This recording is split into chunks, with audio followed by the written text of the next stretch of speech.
여러분, 에베소 교회, 제일 이 소아시아에 있는 7교회 중에 우리가 제일 잘 아는 에베소 교회는 보면 굉장히 주님이 많은 칭찬을 했던 교회예요. 그런데 그렇게 많은 칭찬을 하시고는 처음 사랑을 버렸다 하면서 너무너무 마음 아파하시죠. 처음 사랑을 버렸다. 바울의 서신에도 보면 바울이 그 서신을 보낼 때마다 각 서신의 지역에 있는 교회들의 이런저런 어려운 이야기를 듣고 편지를 보내는 거잖아요. 그런데 대부분의 서신을 보면 너희들 때문에 내가 하나님께 감사한다, 그들을 칭찬하고 그들을 격려하는 이야기를 언제나 먼저 해요.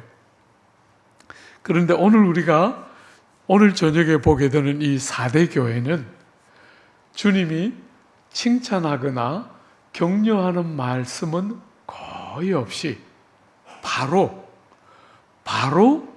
꾸지람을 하고 있는 교회가 4대 교회예요. 그죠? 보통은 칭찬을 하시고 꾸중을 하시는 게 일반적인데 이 교회는 주님이 칭찬 없이 바로 꾸짖고 있는 두 교회 중에 하나예요. 여러분이 잘 아는 또 다른 한 교회는 라오디게아 교회죠. 그죠? 그 두 교회만 주님이 바로 야단을 치고 꾸짖으셨는데 4대 교회는 뭐가 문제였을까? 여러분, 우리는 지역이 이렇게 멀리 떨어져 있기 때문에 4대라는 지역이 어떤 지역인지 잘 몰라요. 그죠? 그런데 이 소아시아 지역, 오늘날 터키에 해당되는 이 소아시아 지역의 4대는 제일 유명한 도시 중에 하나예요. 이 성경이 쓰여지던 시절에 사람들에게 서울 하면 탁 떠오르는 그 이미지, 그죠? 혹은 뉴욕, 이런 세상에 아주 유명한 크고 아주 화려한 도시의 상징이 4대였어요. 4대. 4대는 리디아라는, 여러분들이 잘 들어보기 어려웠죠. 그죠? 우린 주로 아수르, 바벨론, 메데바사, 알렉산더 이런 제국에 익숙한데 사실은 그 제국들이 등장하기 직전에, 그리고 그 제국이 등장해서 고대 근동을 다스리던 시기에도 한동안 그 지역의 제일 강력한 제국은 리디아였어요. 리디아. 그리고 그 리디아의 수도가 4대입니다. 4대.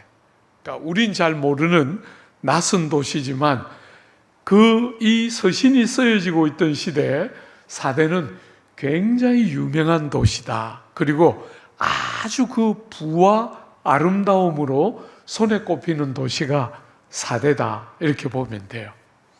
이 도시를 향해서 주님이 편지를 쓰시고 이 도시에 있는 교회들을 꾸짖으시는데 무슨 제목으로 꾸짖으시나 한번 그 문제의식을 갖고 1절 한번 같이 읽어볼까요? 1절입니다. 4대 교회의 사자에게 편지하라. 하나님의 7 영과 7 별을 가지신 이가 이르시되 내가 내 행위를 아노니 내가 살았다 하는 이름은 가졌으나 죽은 자로다. 여러분이 4대 교회는 주님이 얼마나 마음이 급하시면 칭찬 없이 바로 본론에 들어가요. 왜냐하면 4대 교회 상태가 너무 심각한 거죠. 그죠? 어떤 상태입니까? 살았다 하는 이름은 가지고 있는데 실상은 죽었다. 이렇게 말씀하시는 거예요. 그 도시가 아주 유명하고 거기 있는 교회도 사람들이 볼 때 아주 살아서 꿈틀거리고 또 상당히 헌신적인 성도들이다. 이런 소문이 많이 나 있는데 너무 놀랍게 주님은 전혀 다르게 말씀하고 있다는 거예요. 살아있다고 너희들이 칭찬을 받고 그런 평판을 듣고 있지만 사실은 너희들은 죽어 있는 자들이다. 이렇게 말했어요. 어떤 면에서 라오디게아 교회보다도 더 심한 거죠. 라오디게아 교회는 열심을 잃어버린 교회예요. 그렇지만 4대 교회는 죽어있는 교회니까 열심을 잃었지만 성도잖아요. 그죠? 그런데 이 사람들은 살아있다는 이름은 갖고 있는데 죽었다는 거예요. 여러분이 계시록에 등장하는 7교회는 뭐가 문제인지를 우리가 대부분 알 수 있는 경우들이에요. 아까 말씀드린 대표적인 에베소 교회는 처음 사랑을 잃어버렸다. 주님이 그렇게 딱 문제를 정확하게 찝었잖아요. 그죠? 그리고 라오디게아 교회 같은 경우는 뜨겁지도 않고 차지도 않다. 열심을 내라, 회개하라. 주님이 그렇게 촉구하잖아요. 그죠? 그 문제가 뭐가 문제이고 왜 그 문제가 생겼는지를 알 수 있는데 4대 교회의 어려움은 왜 죽게 됐는지 이유가 나오지가 않아요. 여러분 죄송합니다. 라오디게아 교회의 문제는 차지도 않고 뜨겁지도 않은 이유가 뭐예요? 우리는 부자라 부요하여 부족함이 없다. 자기들을 바라보면서 자기들은 부자라는 거예요. 아무 부족한 게 없다. 이런 자기 만족, 자기 교만, 이게 라오디게아 교회의 문제이고 그런 것이 대부분은 본문을 읽다 보면 선명하게 드러나는데 4대 교회는 뭐가 문제인지를 알기가 쉽지가 않아요. 주님이 볼 때 살았다 하는 이름은 가졌는데 실제로는 죽었다 그랬는데 뭐가 문제인가? 선명하게 안 나타나 있는데 본문을 잘 살펴보면 우리는 한 2가지 정도 추론해 볼 수 있어요. 이 교회가 뭐가 지금 문제일까? 한번 그 문제의식을 갖고 2절 한번 보세요. 여러분 2절에 이렇게 말하고 있죠. 너는 일깨어 그 남은 바 죽게 된 것을 굳건하게 하라. 내 하나님 앞에서 내 행위의 온전한 것을 찾지 못하였노라. 여러분 첫 번째, 여러분이 힌트로 딱 얻을 수 있는 게 뭡니까? 흔들어서 깨우라는 거예요. 아직까지 죽게 되었는데 아직 다 죽지는 않았으니까 죽지 않도록 흔들어서 깨우라는 거예요. 일깨우라. 그죠? 그냥 죽음의 잠을 그대로 자지 않도록 흔들어서 죽음의 잠을 자지 못하도록 흔들어서 깨우라는 거예요. 사랑하는 여러분, 3절도 한번 보세요. 3절에 그러므로 내가 어떻게 받았으며 어떻게 들었는지 생각하고 지켜 회개하라. 만일 일 깨지 아니하면, 그죠? 흔들어서 깨워서 깨어나지 않으면 하나님이 도적같이 와서 심판하시겠다. 이렇게 말하는 거잖아요. 그죠? 첫 번째 우리가 힌트를 얻을 수 있는 것은 흔들어 깨워야 한다는 거예요. 이 교회의 상태가 지금 죽음의 잠을 자고 있는 거잖아요. 그죠? 조금만 더 두면 죽게 되는 잠을 자고 있는 거예요. 사랑하는 여러분, 그러므로 죽음의 잠에 완전히 취해서 그냥 잠에 골아떨어지지 않도록 흔들어 깨워서 잘 정신을 차리고 지금의 상태를 벗어날 수 있도록 일깨우라. 이렇게 말했어요. 여러분, 무엇 때문에 이 4대 교회는 죽음의 잠을 자게 되었을까? 무엇 때문에 사람들도 그렇고 자기들도 우리는 살아있다 이렇게 생각하는데 주님 눈앞에는 죽은 교회다. 왜? 무엇 때문에 그 자리 갔을까요? 우리가 추론해 볼 수 있겠죠. 그죠? 이거다 하고 단정적으로 말할 수는 없지만 추론해 볼 수 있을 거예요. 뭐라고 추론해 볼 수 있을까요? 명성과 평판에 깃대어서 자고 있는 거죠. 사람들이 자꾸 칭찬하니까, 알려져서 유명해지니까 자기도 모르는 사이에 칭찬과 평판과 사람들로부터 받고 있는 그런 여러 명성들 때문에 자기의 영적인 상태를 정확하게 못 보고 죽음의 잠을 자고 있는데 깨닫지 못하고 그 잠을 자고 있는 것이지. 사랑하는 여러분, 저는 코로나를 지날 때 하나님이 조국 교회를 흔들어 깨웠다고 저는 생각해요. 너무나 교회가 잘 이렇게 교회가 개척이 되면 교회들이 쑥쑥 자라니까 이게 어떤 일인지를 잘 모르는 거예요. 그래서 아픈 시간을, 조국 교회에 아픈 시간을 주셨다, 저는 그렇게 생각해요. 그건 다르게 말하면 깨어나야 한다 하는 이야기도 하시겠죠, 그죠? 교회가 성도들이 모일 때마다 뭔가 이렇게 행복하고 좋은 일이 있으니까 교회가 자신들의 정직한 영적인 상태를 못 보고 있는 거예요. 그래서 죽음의 잠을 자는데 깨닫지 못하니까 하나님이 조국 교회와 전 세계에 각성하는, 흔들어서 깨우는 아픔을 주신 게 아닌가, 그런 생각 개인적으로는 참 많이 하며 그 시간을 지냈던 것 같아요. 사랑하는 여러분, 교회 안에는 제일 중요한 것이 생명 현상이 일어나고 있는가를 확인해야 해요. 교회는 생명 공동체잖아요, 그죠? 누구든지 그리스도 안에 있으면 새로운 피조물이 되는 거예요. 여러분과 제가 예수를 처음 인격적으로 딱 만날 때, 주님을 우리 속에 모셔드릴 때 우리는 거듭나서 또 다른 생명으로 태어나는 거잖아요. 어머니 모태로부터 받은 그 생명만 가지고 사는 게 아니라 우리 안에 성령으로, 물과 성령으로 거듭나서 새로운 생명이 우리 안에 들어오는 거잖아요. 사랑하는 여러분, 교회의 제일 중요한 핵심 중에 하나는 그 생명이 우리 안에 경험되고 있는가 하는 것이 너무너무 중요한 주제예요.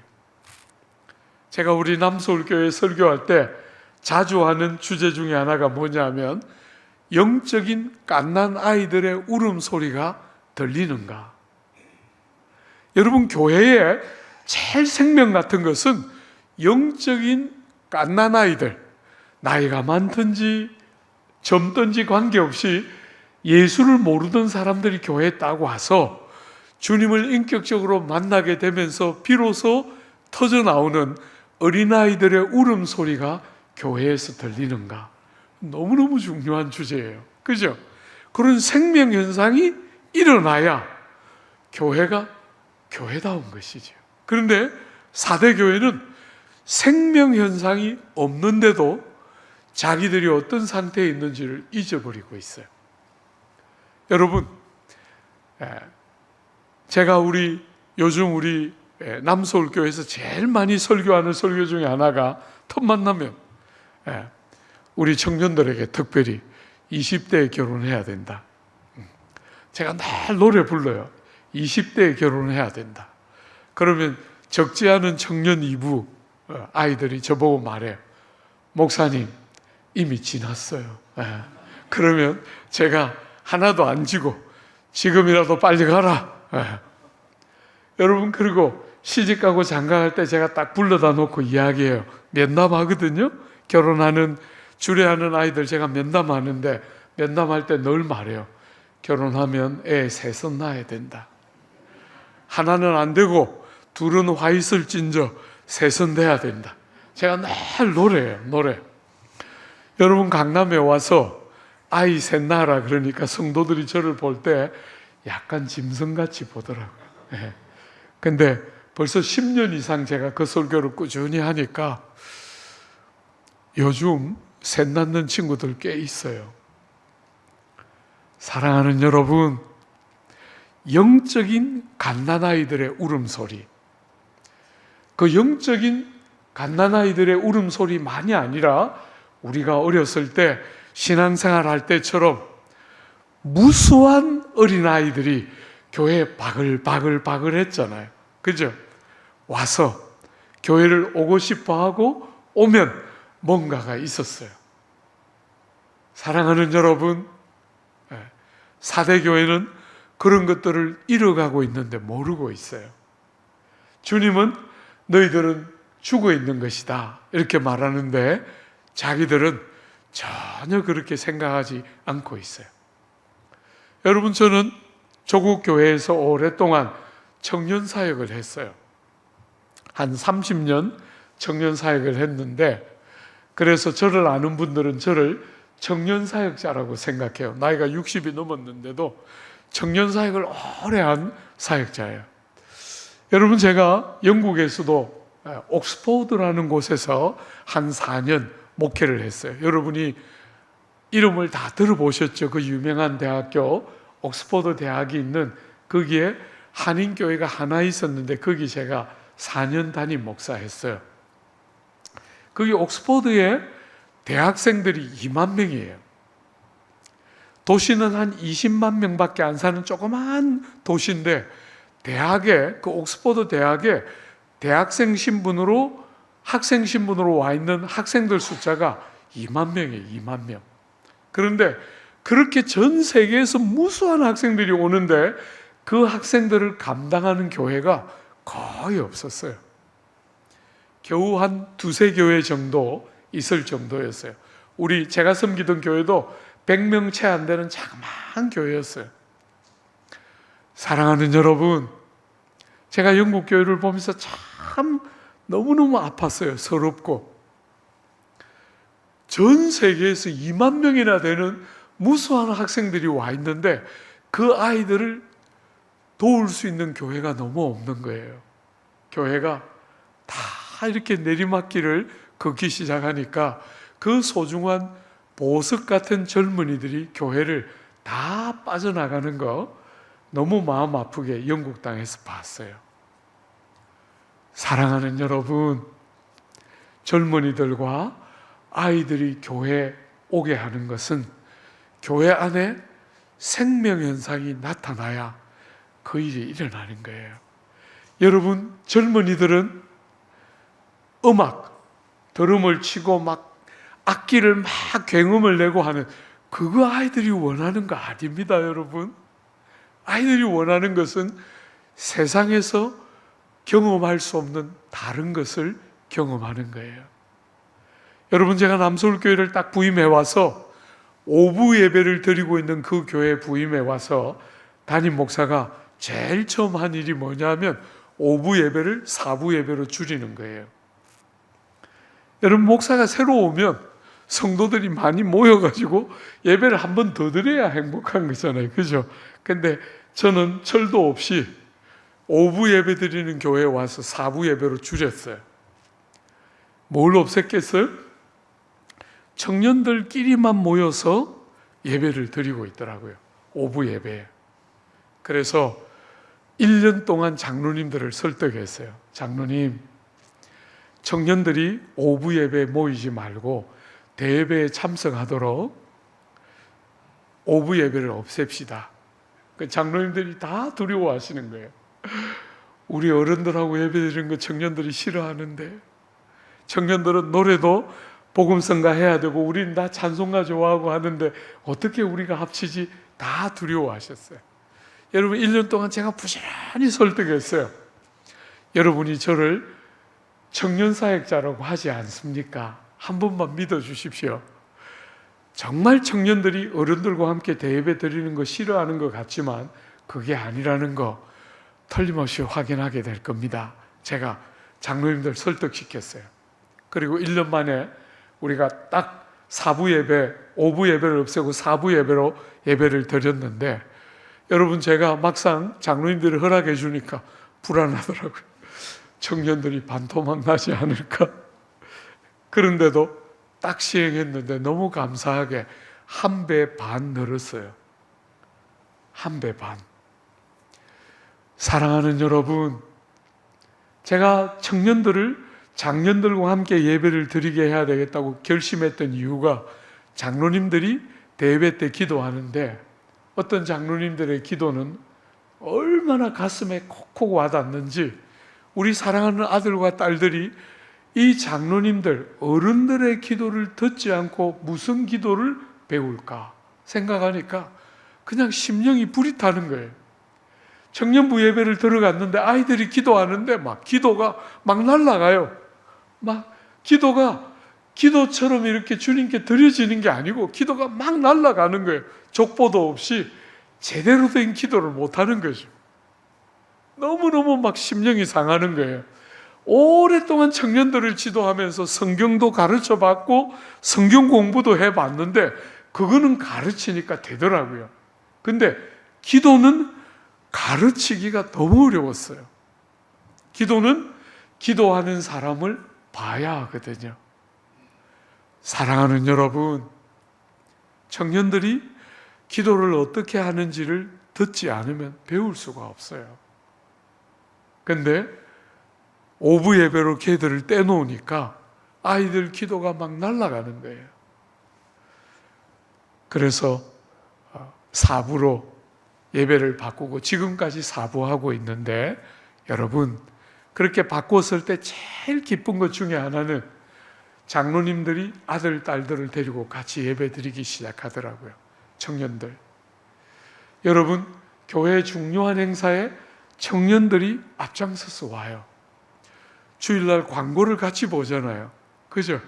주일날 광고를 같이 보니까 청년들이 말씀 사경회 하면 절반은 청년들이 와요. 여러분, 기도회, 새벽 기도회 할 때는 청년들이 잘 못 오는데 한 달에 한 번 금요 저녁 기도회 하거든요. 장로님들이 하도 하자 그러셔서 금요 저녁 기도하는데 전혀 생각하지 못한 변수가 생겼어요. 금요일 저녁에 모여서 기도하니까 청년들이 오는 거예요. 얼마나 좋아요. 그죠?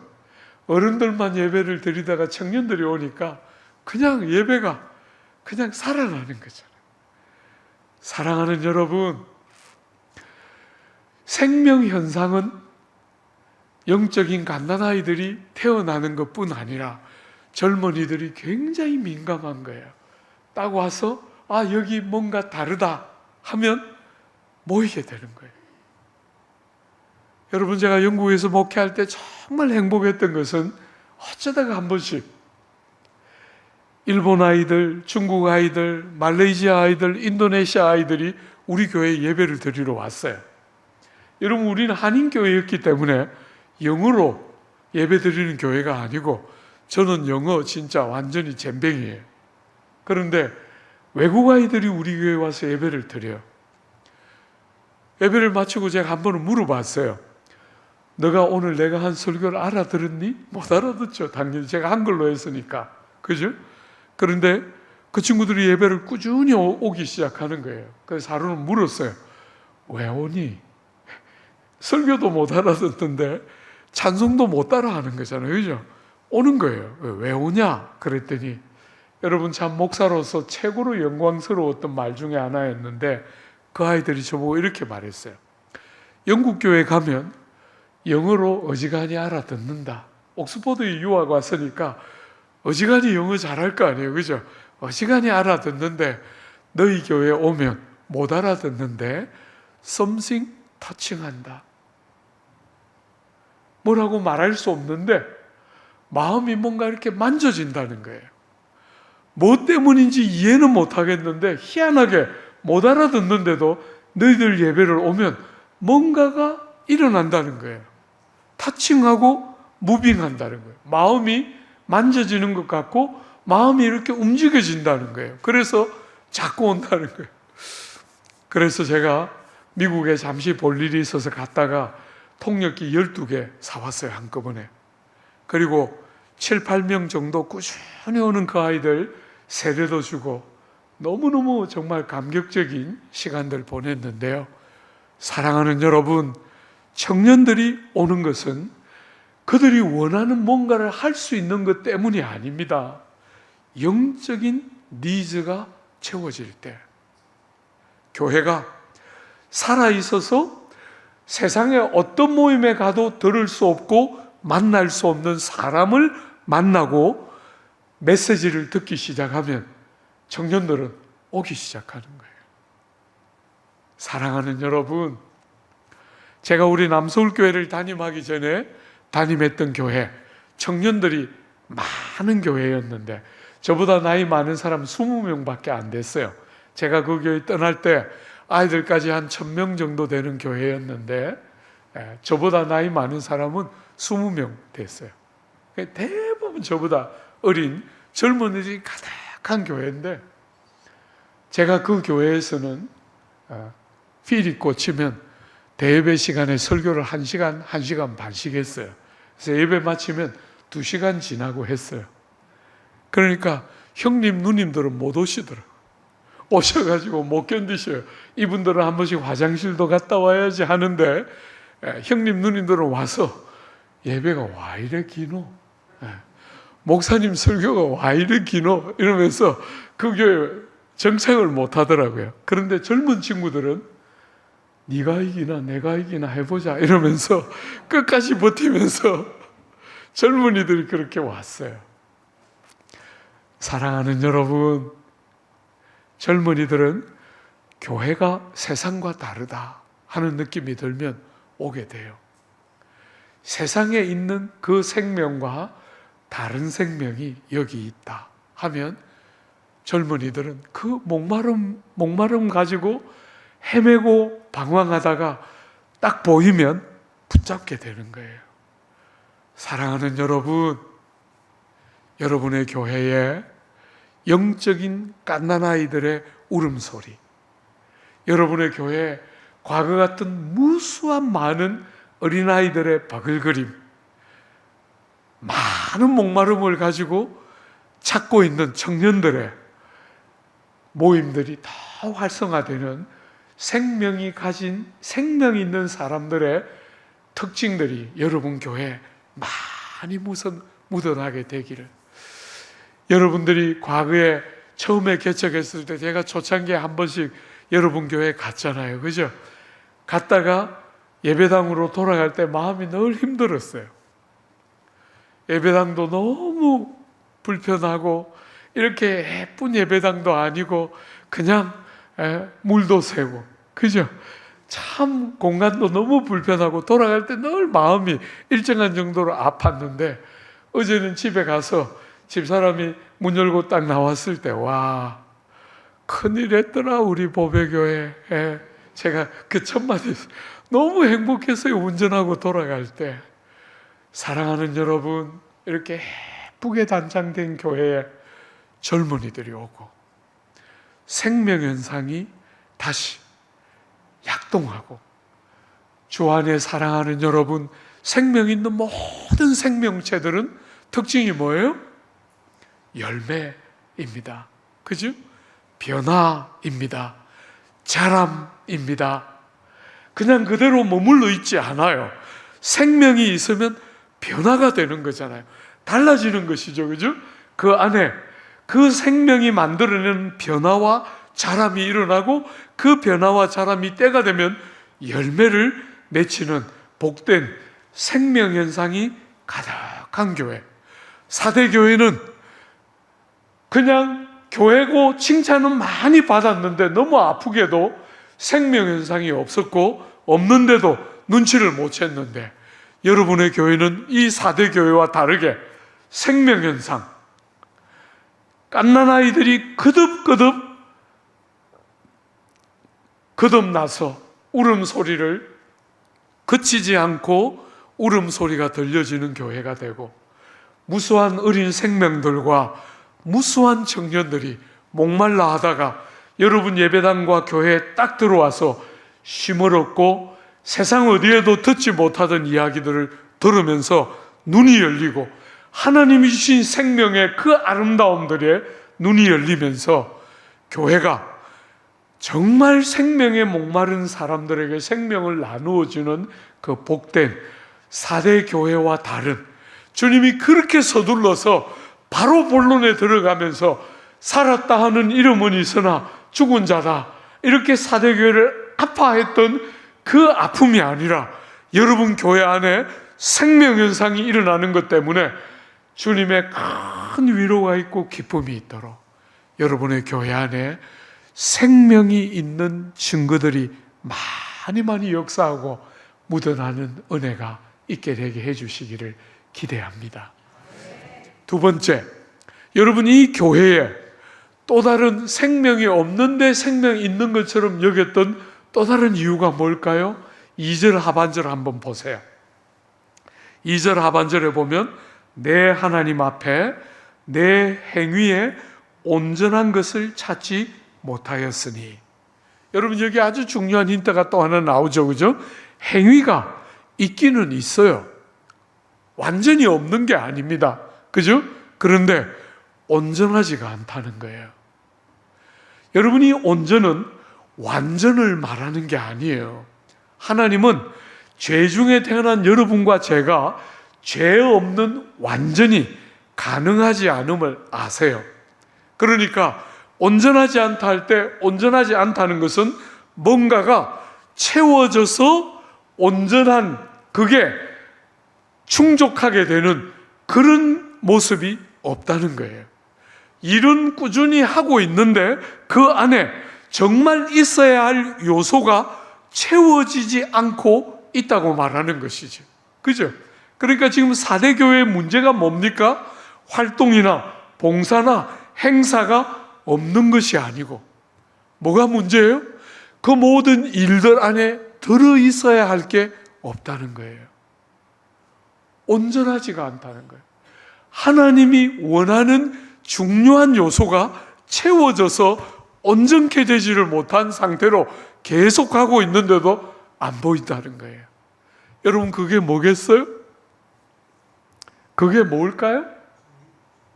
사랑하는 여러분, 하나님이 제일 원하시는 것은 여러분의 마음이잖아요. 그죠? 다윗이 전쟁을 많이 쳤던 다윗이 어느 날 여호와의 성전을 짓고 싶어 하잖아요. 그런데 하나님이 다윗이 성전을 짓는 것을 허락지 않으세요.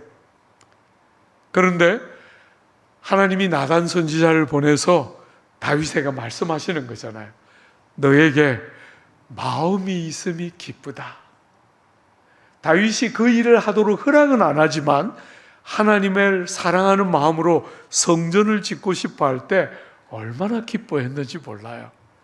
사랑하는 여러분, 여러분과 저의 신앙생활의 제일 중요한 부분 중에 하나는 우리의 인격의 중심, 우리의 존재의 중심이라 할 수 있는 마음이 너무 중요한데, 사랑하는 여러분, 여러분의 신앙생활에 여러분의 중심이 담겨 있습니까? 마음을 다하고 성품을 다하고 힘을 다하고 뜻을 다하여 주 너의 하나님을 사랑하라 하셨는데, 주 안에 사랑하는 여러분, 여러분이 뭔가 죄 없는 완전한 상태가 되어야 한다는 게 아니라 마음을 원하시는 하나님 앞에 마음을 다해서 예배하고 마음을 다해서 어떤 외적으로 드러나 보이는 일들만 하고 있는 게 아니라 주님이 정말 찾고 있는 자원하는 마음, 주님의 그 은혜와 사랑에 너무 고마워서 아무것도 아까워하지 않고 뭐든지 계산하지 않고 따지려고 하지 않고 힘을 다해 희생하고 수고하는 것을 수고라고 생각지 않고 마음을 담아서 주님이 기뻐하실 것들을 생각하면서 여러분이 어떤 일을 그냥 하고 있는 게 아니라 주님이 찾는 마음이 담긴 온전함이 없다. 내가 너 행위 안에 온전함을 찾지 못한다. 이렇게 말하는데 여러분의 신앙생활은 어떻습니까? 자식들이 부모를 공경해서 생일을 챙겨주고 선물을 가지고 왔는데 부모 마음에 자식들이 그냥 아무 부모를 사랑하는 마음을 담은 것도 없이 연례 행사를 하듯이 그냥 그렇게 하면 기쁨이 될 사람이 아무도 없겠지요. 주님이 우리에게 원하는 것은 이런저런 행동이 아니고 그 행동에 그분이 기대하는 사랑이 담기고 기꺼운 정말 헌신하는 마음이 담기고 정말 어떤 수고도 아까워하지 않는 그런 자원함이 담길 때 주님은 정말 좋아하시는 거잖아요. 여러분, 제가 고등학교를 졸업하고 서울에 올라와서 서울 생활이 45년이에요. 고등학교를 졸업하고 서울에 왔는데 정말 좋은 교회를 만났어요. 여러분, 제가 어제 첫 시간에 말씀드렸잖아요. 그죠? 저는 어머니 없이 컸어요. 어머니 없이 컸기 때문에 중학교, 고등학교 이럴 때 참 험하게 자랐어요. 방황도 많이 하고 울기도 정말 많이 울고 그렇게 컸는데 대학에 딱 들어왔는데 엄마 없이 큰 저에게 하나님이 정말 귀한 선물 주신 거예요. 그 교회 딱 갔더니 저를 저보다 더 사랑하는 형들과 누나들 만났어요. 여러분, 제가 처음으로, 아직도 잊어버리지 않아요. 제가 생애 처음으로 하나님 앞에 기도했어요. 하나님, 저도 저 형들처럼 누나들처럼 믿고 싶어요.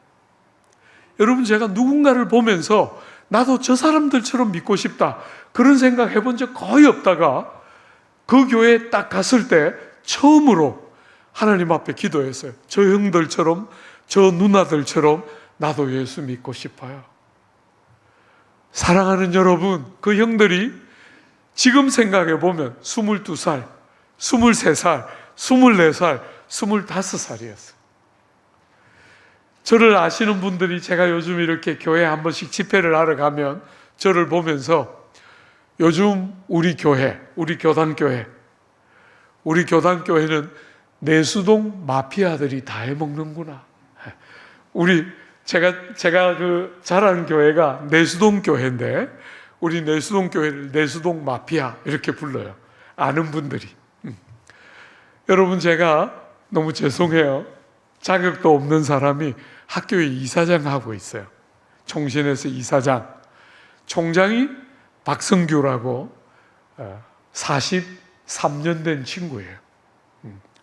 오랫동안 그 교회에서 같이 컸어요.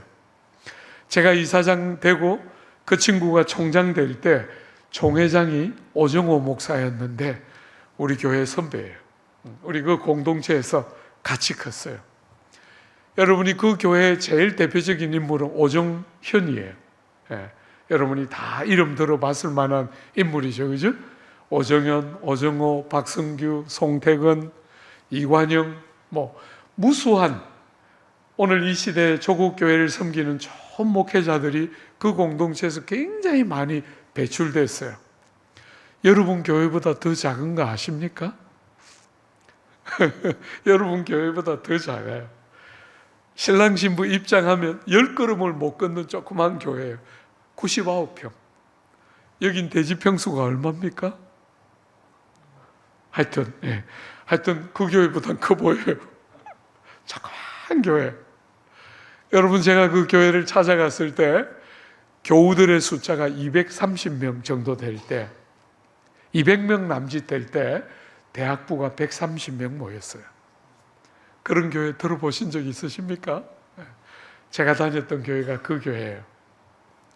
여러분, 대학교 1학년 때부터 4학년까지 졸업하고 나서 신대원에 들어가면서 엘드로 그 교회를 섬기다가 대학부 전도사, 대학부 목사하고 영국 유학 갔어요. 13년 제가 그 교회에 있었습니다. 사랑하는 여러분, 그 교회에 딱 갔을 때 제가 잊을 수 없는 게 그 교회는 정말 바깥으로 봐서 아무것도 특별한 게 없어요. 기타 하나 못 치던 교회예요. 기타를 쳐야 되나 말아야 되나 우리 얼마나 싸웠는지 몰라요. 기타도 하나 없는 교회인데 젊은이들이 130명이나 모여가지고 빠글빠글하게, 사랑하는 여러분, 1시 반부터 모여서 7시까지 청년부 모임을 했어요. 제가 청년 사역을 오래 했다 그랬잖아요. 그죠? 그 교회 대학부를 지도했거든요. 그 대학부를 지도하는 동안 52주, 1년 52주 중에 한 주도 새 가족이 안 오는 주가 거의 없었어요. 1년에 한 두어 번 있을까? 두세 번 있을까? 그 외에 거의 매주 새 가족들이 왔는데, 새 가족들이 오면 하는 말이 거의 비슷했어요. 목사님, 얘하고 제가 중학교 때부터 친구였는데 얘가 요즘 약간 이상해진 것 같아서 물었다는 거예요. 너 요즘 무슨 일이 있어? 하고 물으니까 얘가 아무 말도 안 하고 배시시 웃더니 손잡고 교회 끌고 왔다는 거예요. 근데 다음 주에 못 오겠어요. 1시 반부터 7시까지. 예. 사랑하는 여러분, 그렇게 말해놓고 다음 주에 또 와 있어요. 왜? 사람이 변화되는 거 봤거든요. 생명현상이 나타나면 사람이 어떻게 되는가를 본 거잖아요. 또 와 있어요. 주 안에 사랑하는 여러분, 저는 그 교회에서 뾰족하게 자란 상처투성이 엄마 없이 컸으니까, 그죠? 아빠 직장 가면 늘 친척집에 그냥 맡겨졌어요. 철없는 사촌들이 저보고 니는 와 우리 집에 있노? 너희 집에 안 가고. 저도 이해할 수 없는, 그때는 설명도 할 수 없는데 늘 그렇게 당하고, 또 이제 어릴 때 엄마 없이 컸으니까 얼마나 개구졌겠어요. 그죠? 우리 어릴 때 집에 화장실 있는 집이 몇 집이나 됐어요. 예. 대부분 공동 화장실 썼는데 그거 포근하면 늘 그 옆에 이렇게 지키고 있다가 돌 던졌어요. 누가? 제가. 예. 몬스터예요. 그 동네 개구장이. 그래서 화장실 누가 들어가면 딱 있다가 몰래 가서 던지고 도망가고, 그러면 늘 동네 아줌마들이 전줄 알고 찾아와서 머리를 쥐어박으면서 애미 없는 자식 어쩔 수 없어. 그렇게 컸어요. 아, 정말 개구장이. 지금 생각하면 그렇게 맞아도 싼데 그때는 되게 억울해하면서 많이 방황하면서 그렇게 컸는데, 그 뾰족한 저에게 저보다 저를 더 사랑하는 사람들을 처음 만난 거예요. 사랑하는 여러분, 여러분이 신앙생활 하면서 그런 게 뭔지를 모르면 여러분이 신앙의 60%를 잃고 사는 거예요. 교회를 그냥 왔다 갔다 하고 그냥 내 마음에 들어하고 내 마음에 안 들어하는 게 끝이면 여러분은 아직 신앙생활의 60%를 모르는 거예요. 피부치처럼, 피 한 방울 안 섞였는데 피부치처럼 정말 가정에서 제대로 된 사랑도 못 받은 그 누군가의 뾰족뾰족한 좌절과 한계들을 가슴에 이렇게 딱 안아서 위에서부터 아래로 사랑이 그냥 흘렀어요. 형들로부터 누나들로부터 사랑이 동생들에게로 그냥 흘렀는데, 그런 공동체에서 어떻게 사람이 안 클 수가 있겠어요? 사랑하는 여러분, 정말 마음을 좀처럼 열지 못하던 뾰족뾰족한 저였는데 그 형들과 누나들의 사랑 앞에 마음이 조금씩 녹기 시작하면서 처음으로, 그 공동체에서 전 처음으로 웃기 시작했던 것 같아요. 사랑하는 여러분, 여러분과 저의 영혼 속에 주님이 정말 원하시는 너희들의 행위 안에 온전한 것이 없다. 그래서 살아있다는 평판은 갖고 있지만 실제로는 죽어있다. 주님이 진짜 원하는 건 없고 바깥의 모양은 그럴듯해 보이지만 주님이 진짜 원하는 건 없다. 사랑하는 여러분, 세상 사람들이 이 험한 세상에서 방황하고 아파하다가 예배당을 찾아올 때, 교회를 찾아올 때 여러분 안에서 뭘 보고 싶어 하겠습니까? 세상 어디에서도 만나본 적이 없었던 사람을 외모를 가지고 차별하지 않고 사람을 마음을 열어 받아내고 사랑을 할 줄 아는 그런 사람, 그런 교회를 찾고 있는 거잖아요. 마음이 담겨 있는, 그냥 형식적으로 친절한 것이 아니고 마음이 담겨서 사랑을 하는 것이 뭔지를 아는 그런 공동체가 제가 대학에 딱 처음 올라와서 만나서 너무너무 충격적으로 뾰족뾰족하게 살았는데, 사랑하는 여러분, 그 사랑을 만나기 시작하니까 내면이 깨뜨려지기 시작하는 거잖아요. 여러분은 신앙생활 하면서 그런 거 합니까? 내면 안에서부터, 속에서부터 뭔가 변화가 나와서 그 변화가 여러분의 말투를 바꾸고 표정을 바꾸고 행실을 바꾸는, 그게 바로 신앙이 하는 일인데, 사랑하는 여러분, 사대교회는 바깥으로는 여전히 뭔가가 있는데, 행위들이 있는 것 같은데 속에 있어야 할 게 지금 빠져 있다는 거예요. 사랑하는 여러분, 이 교회를 향해서 주님은 뭐 하라 그러십니까? 한번 볼까요? 3절입니다. 이렇게 살았다는 이름은 가졌으나 죽어있는 이 교회를 향해서 주님이 촉구하고 있습니다. 그죠? 3절 같이 한번 읽어볼까요? 그러므로 내가 어떻게 받았으며 어떻게 들었는지 생각하고 지켜 회개하라. 만일 일깨지 아니하면 내가 도둑같이 이르리니 어느 때에 내게 이르는지 내가 알지 못하리라. 여러분, 첫 번째 이 교회에 촉구하고 있는 게 뭡니까? 어떻게 받았으며 어떻게 들었는지 생각하고 지키라. 뭘 말입니까?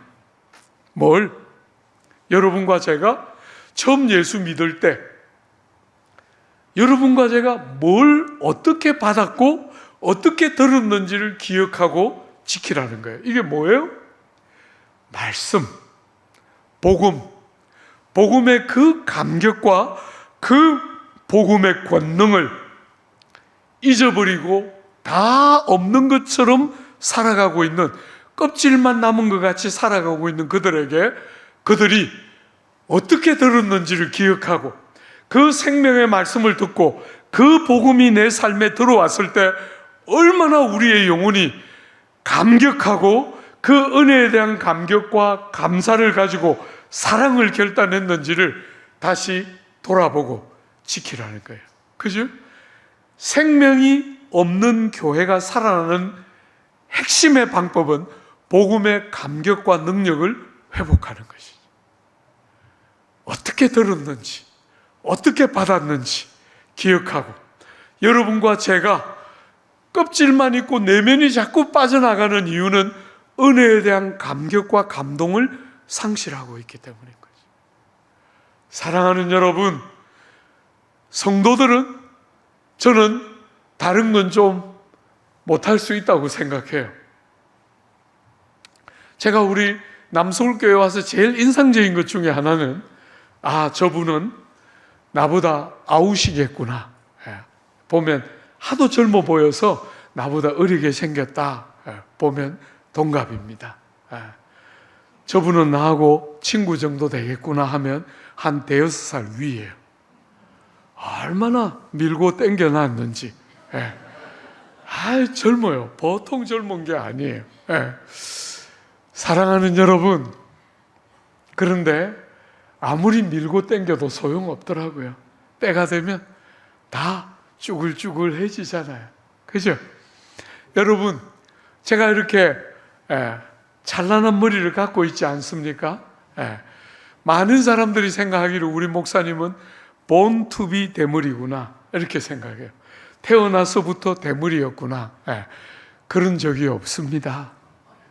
여러분, 영국 유학 가기 전만 해도 수치 상당히 많았는데 안 되는 머리로 공부하니까 이것들이 붙어서 고난당하느니 떨어지자 이러면서 막 떨어지기 시작하더니 막 이렇게 소갈머리가 다 없어져 버렸어요. 사람이 나이를 먹으면 어쩔 수 없는 거잖아요. 그죠? 아무리 예쁘고 사랑스러운 사람도 쭈글쭈글해지고 때되면 병들고 다 이렇게 저렇게 약해져요. 여러분, 저는 절대로 젊게 살고 싶지 않아요. 염색 같은 거 안 합니다. 머리 나는 약 장모님이 수도 없이 보내주시는데 한 번도 안 발랐어요. 결혼도 했고 이제 뭐 빠지는 거 하나도 안 아까워요. 하나도 안 아까워요. 제가 제일 원했던 거, 영국에 있을 때 제일 좋았던 건 영국 사람들의 그 옐로우가 나이를 먹으면 이 실버가 되거든요. 와, 너무 멋있었는데 여러분, 담임 목사님 너무 부러워요. 저는 저 머리 늘 하고 싶었어요. 진짜로. 여러분, 젊은이들을 가르칠 때 이게 빠지니까 영이 안 서는 거예요. 머리가 이렇게 카 있는데 목사님처럼 이렇게 머리가 많은데, 여러분, 사는 게 그런 게 아닙니다. 이러면 이 머리가 벌써 묶어주는 거잖아요. 그죠? 근데 이게 그런 말도 제대로 해볼 기회도 없이 다 빠져버렸어요. 다른 건 어쩔 수 없어요. 그죠? 가는 거 붙들어 놓을 수 없잖아요. 그러나 여러분, 성도로서 은혜에 대한 감각을 잃으면 다 잃는 거예요. 우리같이 보잘것없는 사람을 우리 예수께서 불러주셨을 때, 주님의 그 사랑을 처음으로 깨달았을 때, 그렇게 안 깨달아졌는데, 그죠? 주님이 날 사랑한다 그럴 때 너무너무 안 깨달아졌어요. 어떻게 이게 사랑하는 모습일까? 어떻게 내 인생이 이렇게 힘든데 이러고도 나를 사랑하신다 말할 수 있을까? 너무너무 안 믿어졌는데, 참 신기하게 성경을 펴서 읽기 시작했는데, 하루는 요한일서 4장을 읽는데, 사랑은 여기 있으니 우리가 하나님을 사랑한 것이 아니요 하나님이 우리를 사랑하셨다 할 때, 정말 바닷물이 밀려오는 것처럼 그 사랑이 밀려왔을 때 그 팍팍하고 뾰족뾰족한 마음이 녹아지기 시작하면서 눈에 비로소 눈물이 나기 시작하더라고요. 절대로 안 울었거든요. 절대로 안 울었는데 눈에 눈물이 나기 시작하는 거예요. 사랑하는 여러분, 다른 거 다 잃어도 되는데 성도가 은혜에 대한 감격을 상실하고 복음으로 말미암는 기쁨과 감격이 뭔지를 잃어버리고, 복음이 우리의 삶에 가져온 권능이 어떤 것인지를 잃어버리고, 세상처럼 돈, 학벌, 사회적인 지위, 신분, 자동차, 집 이렇게 하고 살면 우린 정말 너무나 많은 걸 잃어버리고 사는 거죠. 다른 건 어쩔 수 없는 거잖아요. 늙어가고 나이 먹고 약해지고 그걸 우리가 어떻게 붙들어 둘 수 있어요? 그런 건 어쩔 수 없는 거죠. 그죠? 가야 하고 받아들여야 하는 것이지. 그러나 여러분, 우리의 겉모습은 후패에 들어가도 우리의 속사람은, 주님이 우리에게 주신 생명은 영생인 거잖아요. 어머니 아버지께로부터 받은 그 생명과 다르게 예수가 우리에게 주신 생명은 영생이기 때문에 세월이 더해져 가고 육체가 약해져 가면 함께 쇠약해져 가는 게 아니라, 육체가 약해져 가면 약해져 갈수록 우리 속사람은 더 선명하고 아름다워지는 거잖아요. 그런 거 잃으면 우린 다 잃는 거예요. 우린 다 잃는 거예요. 남서울교회 왔는데 형님 누님들이 그렇게 많은 거예요. 젊은이들만 수두룩하게 보다가 형님 누님들이 많은데 이게 코드가 전환이 안 되니까 형님들 누님들 그렇게 많은데도 젊은이들 앞에서 하던 조크를 그냥 한 거예요. 요즘 다 100세 산다는데 오래 살지 말고 그냥 가요. 제가 그렇게 설교하니까 여러분처럼 다 처음엔 다 웃어줬어요. 근데 바보같이 한 서너 차례 똑같은 설교를 했어요. 초창기에. 그러니까 갑자기 분위기가 싸해지면서 저걸 왜 데려와가지고 이런 고생을 우리가 하나? 이러면서 형님 누님들 후회하는 눈빛이 다 막 그냥 현저한 거예요. 여러분, 그래서 설교를 바꿀 수는 없고, 그죠? 우리 같이 가요. 나까지 넣어가지고. 사랑하는 여러분, 아무리 잡아도, 여러분이 아무리 젊게 살아도 우린 젊어지지 않아요. 저는 젊게 살아야 한다고 생각지 않아요. 나이에 맞게. 젊은이들이 때가 되면 우리처럼 나이 먹는다는 거 알도록 나이에 맞게 사는 게 너무너무 중요한데, 다 젊게 살고 싶어하고 다 그런데 마음 다 빼앗겨서 살아가요. 은혜가 다 빠져나가고 있는데, 우리가 절대로 잃어버리면 안 되는 복음에 대한 감격과 그 권능은 점점 상실하고 있는데, 여러분, 우리 어릴 때 한번 생각해 봐요.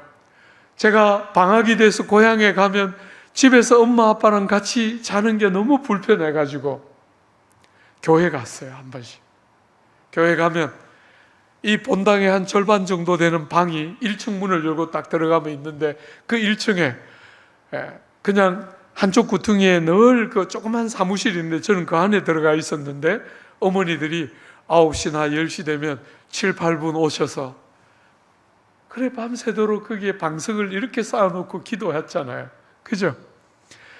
너무너무 안 잊어버려져요. 서울에서 45년 사는데 너무너무 안 잊어버려져요. 그 어머니들이 때때로 아버지 하고 그 기도했잖아요. 그죠? 지금 생각해보면 그분들이 밤새워 기도했겠어요? 낮에 그렇게 피곤하게 수고롭게 살아놓고 밤에 마음이 너무 괴롭고 인생살이 너무 힘드니까 예배당에 와서 하나님 앞에 기도하려고 왔는데 하루 종일의 피곤 때문에 대부분은 그 방석에 기대에 잔 거잖아요. 그죠? 근데 이렇게 자다 보니까 몸이 너무 불편하니까 턱 깨고 나면 아이고 또 잤구나 하니까 미안해가지고 아버지 했던 거죠. 사실은 뭐 밤새도록 기도했다고 생각은 안 들어요. 그런데도 예배당에 오고 싶었던 그분들의 마음이 얼마나 부러운지 모르겠어요. 요즘 신앙생활 그렇게 하는 사람 찾기 참 어려워졌어요. 여러분, 저는 조국 사회가 조국 교회를 욕할 때 어떤 목사들의 도덕적인 타락과 교회의 이런저런 비리가 핵심이라고 저는 생각지 않아요. 정말 중요한 게 빠져나가고 있는 거예요. 교회를 교회되게 하고 주님이 우리 안에서 제일 찾고 싶고 보고 싶어하는 그 중요한 것들이 빠져나가고 있는데, 그거에 대해서는 관심도 없고 자꾸 내 몸이 편하고 내가 좀 잘 되고 내 자식들 잘 되고 내가 좀 건강하고 그런 데만 다 관심이 있고, 교회를 교회되게 하는 핵심과 중추들이 다 빠져나가기 시작하고 기도의 골방이 점점 무너지고 사람들의 가슴이 너무너무 메말라가기 시작하는데, 그런 것들은 다 관심도 못 가지고 다 그냥 그럴듯해 보이니까 다 일이 되는 것 같으니까 그냥 지나가고 마는 거예요. 우는 사람들 찾기가 얼마나 어려워졌나. 그죠? 하나님 앞에서 우리 마음을 알아줄 수 있는 유일한 분이신 그분 앞에서 마음을 쏟아 우는 사람들 너무너무 찾아보기 어려우신 게 오늘이에요. 사랑하는 여러분, 어떻게 받았으며 어떻게 들었는지 기억하고 빼앗기지 않도록 지키라. 복음의 감격과 복음의 권능을 절대로 빼앗기지 말고, 은혜가 우리의 삶을 그렇게 움직여왔던 그 감격과 그 은혜에 대한 감사 때문에 아무것도 아까워하지 않고, 뭐든지 아까워하지 않고 희생하고 뭐든지 줘도 하나도 아까워하지 않았던 그거 흘러가도록 내버려 두지 말고 딱 지키라는 거예요. 그죠? 딱 지키. 주 안에 사랑하는 여러분, 제가 남서울교회 왔을 때 참 감사했던 것은 젊은이들이 많은 교회를 목회했기 때문에 역동성도 있고 틀에 안 매이고 뭐든지 잘 바꾸면서 잘 따라오고 그런 건 너무너무 좋았는데, 남서울교회 왔을 때 제가 너무 생생하게 기억나는 것은 따뜻했어요. 젊은이들이 많으면 좋을 것 같아도요, 젊은이들은 따뜻하지가 못해요. 근데 어른들이 많으니까 따뜻한 거예요.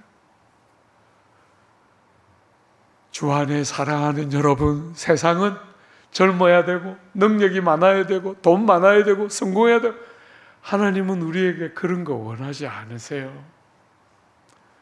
여러분의 있는 모습 그대로 중심을 주님 앞에 내어드리고 주님이 정말 찾는 기도의 골방이 살아있고 하나님이 나에게 주셨던 그 은혜에 대한 감각을 절대로 놓치지 않고, 다른 거 다 이뤄도 되지만 저는 이런 건 절대로 이뤄서는 안 된다고 생각해요. 그런데 너무나 많은 사람들이 이뤄가고 있고, 어떤 면에서 우리들 안에도 너무 중요한 게 빠져나가고 있는 건 아닌지 모르겠어요. 사랑하는 여러분, 하나만 더 생각해 볼까요? 이 계시록에 나오는 7 교회를 향해 보내는 주님의 편지 글에는 그 교회가 가지고 있는 문제에 대한 주님의 대안이 당신의 이름으로 나타나 있다. 그렇게 어제 말했잖아요. 그죠? 오늘 이 4대 교회, 살아있는 것 같지만 죽어있는 이 4대 교회를 향해서 주님은 당신을 뭐라고 말하는지 한번 보십시오. 1절입니다. 한 번만 더 1절 우리 같이 한번 읽어볼까요? 4대 교회의 사자에게 편지하라. 하나님의 7 영과 7 별을 가지신 이가 이르시되 내가 내 행위를 아노니 내가 살았다 하는 이름은 가졌으나 죽은 자로다. 이 교회를 향해서 주님은 당신을 뭐라고 소개합니까? 7 영을 가지고 7 별을 가지고 있는 이라고 소개해요. 여러분이 7 영, 이게 뭘 말하는 것 같아요? 그렇죠, 그죠? 성령님을 가리키는 건데 7 영이라고 표현했어요. 왜 그렇게 말했을까요? 7은 완전 숫자예요. 말하자면 아니 계신 곳이 없고 능치 못함이 없으신 영을 가지신 주님, 이렇게 당신을 소개한 거예요. 사랑하는 여러분, 주님은 아니 계신 곳이 없는 성령을 우리를 위하여 보내주신 분이시잖아요. 그죠? 그분은 거듭난 성도된 여러분과 저의 삶에 가장 결정적인 인격은 성령이세요. 여러분과 제가 성도가 되기 전에는 성부 예수님의 인격이 너무너무 중요하지만, 성부 하나님의 사랑이 너무너무 중요하지만, 성도가 되고 나면 우리가 옛 사람을 벗어버리고 새 사람을 입는 일에 가장 중요한 인격은 성령 하나님이에요. 여러분, 죽어있는 교회를 향한 주님의 대안은 무엇입니까? 복음과 그 복음의 권능과 감격을 회복하는 것과 함께 그 일을 가능하게 하시리가 누구이십니까? 성령이신 거예요. 사랑하는 여러분, 성도의 중요한 특징이 무엇입니까? 성도는 그 안에 성령이 계신 자들이 성도예요. 여러분과 저는 우리가 정말 거듭나서 성도가 되었으면, 우리가 예수를 정말 제대로 믿어서 거듭난 성도가 틀림없으면 여러분과 제 속에는 성령이 계시는 거예요. 그러므로 여러분이 구해야 할 게 뭡니까? 그 계신 성령이 우리 안에 충만하게 임재하시고 다스리기를. 교회의 생명은, 교회가 생명을 가진 공동체가 되는 방식은 하나님의 성령이 충만하게 교회를 다스리고 통치하고 이끌어갈 때 교회는 교회다워지는 것이에요. 여러분 개인에게 달려있는 주제라면 우리는 가능하다, 가능하지 않다 이렇게 사람에 따라 말할 수 있겠지만, 우리에게 달려있는 것이 아니고 아들 하나님의 생명을 우리를 위하여 주기를 주저하지 않으시고, 아들 하나님의 공로에 근거해서 성령을 우리 모든 성도들에게 선물로 주신 바로 그 하나님을 우리가 믿고 있기 때문에 하나님의 성령이 우리 속에 충만하게 임재해서 우리를 다스리고 우리 귀한 교회를, 우리 보배 교회를 통치하고 이끌어가고 다스릴 때, 그때 우리는 우리가 잃은 것 같은 생명을 회복하는, 복음의 감격과 그 권능을 다시 회복하는 길은 생명의 말씀 그리고 성령의 은혜와 역사, 이 2가지라고 4대 교회에 말하고 있는 것이죠.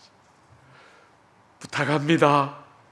사랑하는 여러분, 잠잠히 머물러 있지 않고 은혜의 성령님이 물 붓듯이 여러분의 교회 위에 부어져서 충만하게 임재하고 여러분을 다스려서 여러분 속에 생명현상, 생명의 영이신 그분이 여러분 속에 충만하게 임하고 역사하면서 생명 현상이 나타나면서 무수한 목마른 사람, 무수한 길을 잃은 사람들이 여러분의 공동체에서 생명을 발견하고 목마름을 해소시키는 영광이 있도록 여러분 기도의 골방에 은혜의 성령을 구하고 복음의 권능과 복음의 그 감격들이 다시 살아나기를 기도하는 무릎들이 많이 하나님 앞에 모이기 시작하면서 여러분의 교회 안에 교회를 살려내시는 성령의